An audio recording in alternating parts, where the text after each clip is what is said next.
if that vote is put in front of me again.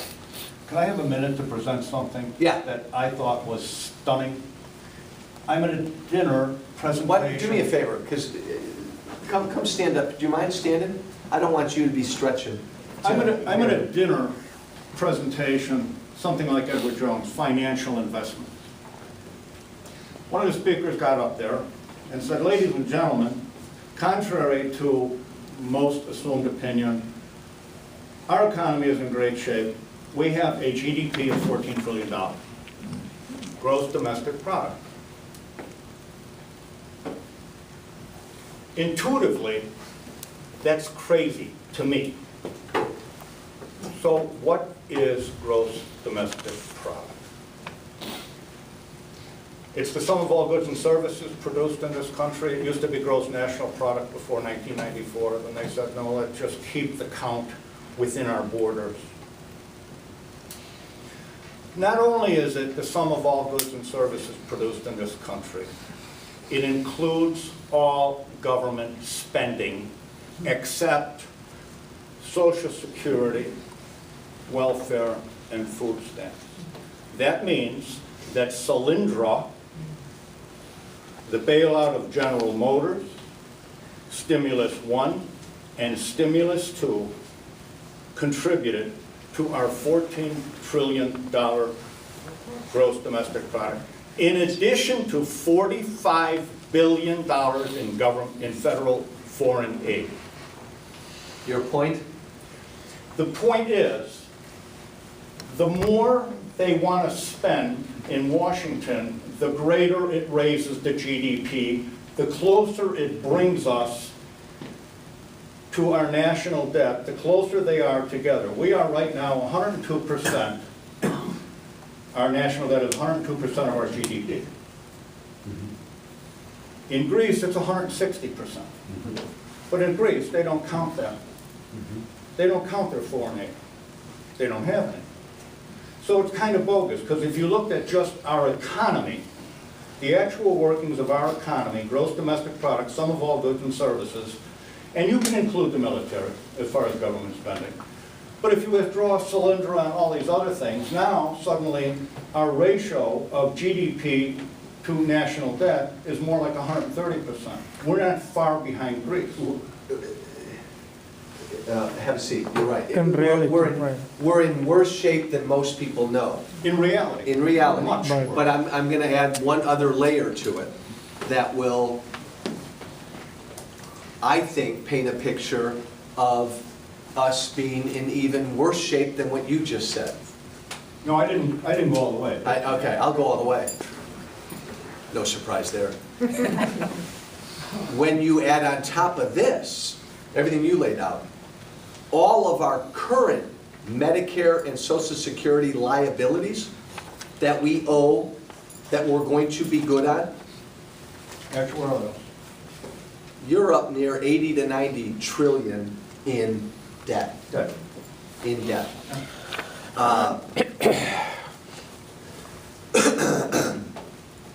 I know that debt isn't as sexy a topic as, maybe as important a topic as, for most Americans, as I want a job and I want to keep my home and all this stuff. But it's all tied up, guys. It's all related. It's all related. And your country right now,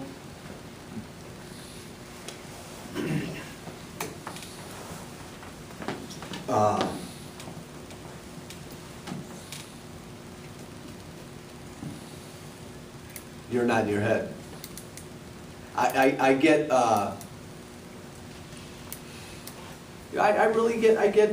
really emotional when I think about what we're doing to future generations. And pollsters tell us all the time that Americans in their 60s, 70s, and 80s, the notion of piling all this debt on future generations doesn't really strike a chord. I just can't believe that. This is what keeps me up at night. I'm going to ask you a question. Be honest with me. Let's all try to be honest. how many people in this room believe that you, me, you have had a better quality of life than what your parents' generation had? How many people have had a better quality of life than what their parents' generation had? Raise your hand. Yeah, right. Raise it. Man thinks Scott for that. Put him down. Put him down. Hold on, hold on, hold on. How many people in this room, look inside your heart, truly believe in your heart and your head that your kids' generation will have a better quality of life than what you have? Look around. Hold on. Is that going up? Yeah. Okay, hold on. I'll come to you. Huh? Yeah. You say yeah? Yeah. Okay, put them down. In virtually every crowd I've been in front of in the last 2 years, when I ask that question, without exception, virtually every hand goes up to the first. Heck yes, I've had it better than my parents. In every crowd I've been in front of, from 20 people to 200, maybe 1 or 2 hands will go up to the second. Now, outside of what you two are thinking, and I want to come to you, that's not good. That's scary. Because as Americans, we've always believed our kids are going to have it better. That's like the American ethic, right? We always believe our kids, the next generation's going to have it better. Something's going on right now where we no longer believe that, young or old. That's a pretty sad, scary indictment of where we're at right now. I think a lot of it has to do with the fact that we have kids, infants who are going to be born today. What hospital are we the closest to right now? Sherman.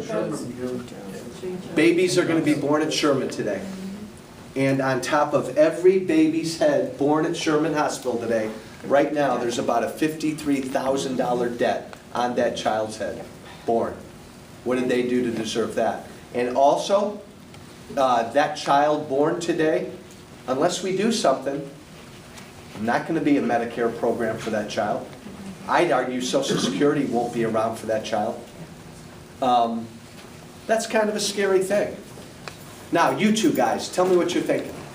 I'd just like to think I'm an optimist, and through town hall meetings like this, we can solve these problems, and things will be better. Okay, I love you. I want to be an optimist.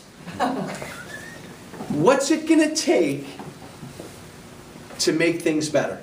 How do we, hold on, let me go here and then I'll go there. Hold on. Hey. What do you think it's going to take to flip this around? That's a long list, Joe. I know. Give me what's a one biggie that you think, why do so many people not raise their hand to the second? Fairer, flatter taxes, less government intervention in lives. I mean, Good, no, fair answer. Did you have a thought? How are we gonna change this? We had 2 hands go up to the second. Actually, I want to ask you, why did you raise your hand? It's the way you phrased the question. No, you're blaming me. I am. My kids right now have a better life than I've had. That's not what I To asked. this point. Yes, you did. That's the Oh, way you well, phrased the what I question. meant to ask was, My grandkids are in trouble, but my kids are doing very good.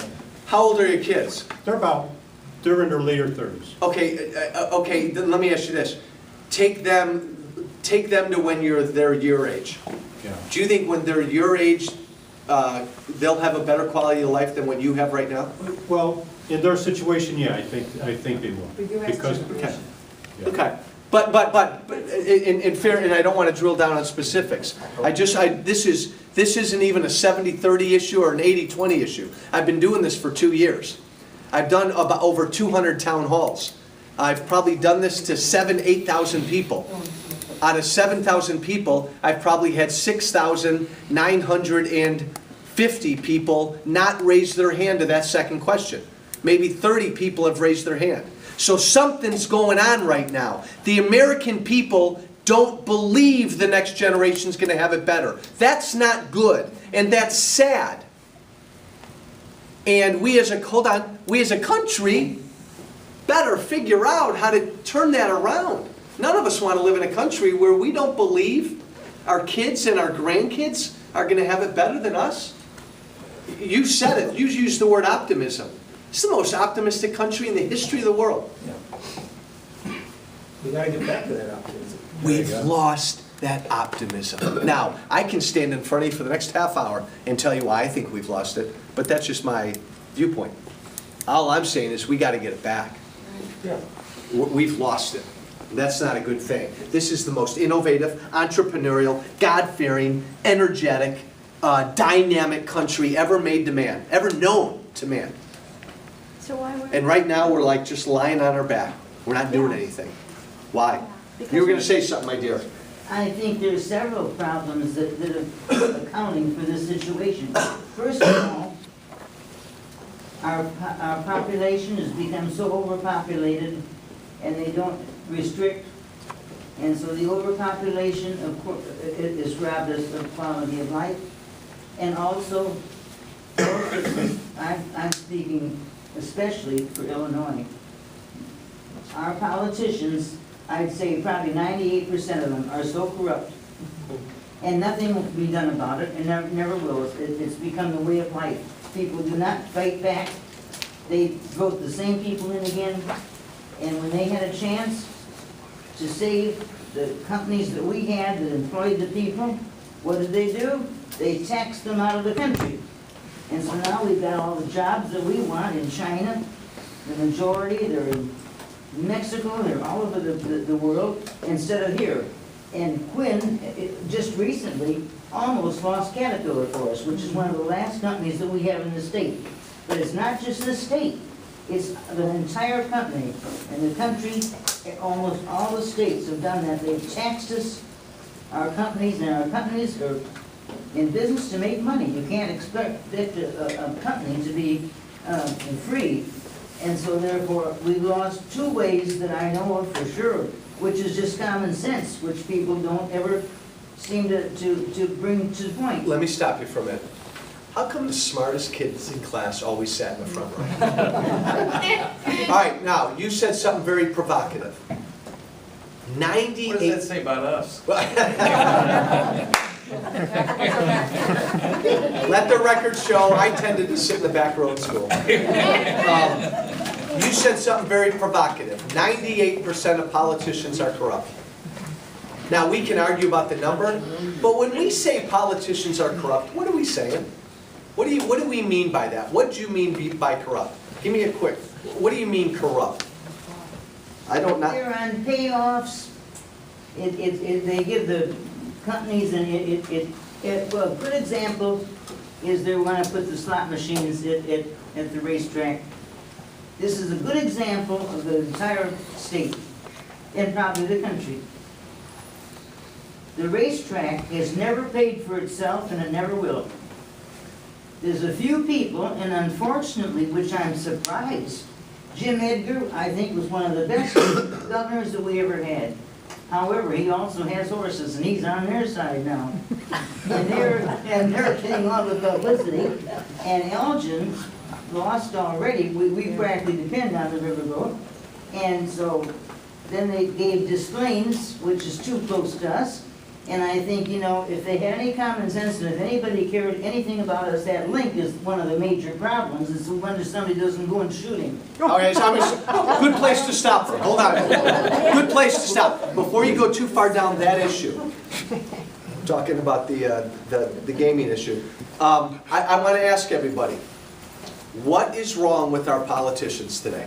And guys, give me short answers. What's wrong with our politicians? They're exempt. Wait, I want to hear. 1%ers. You asked the question, I'm answering. What is it? All 1%ers.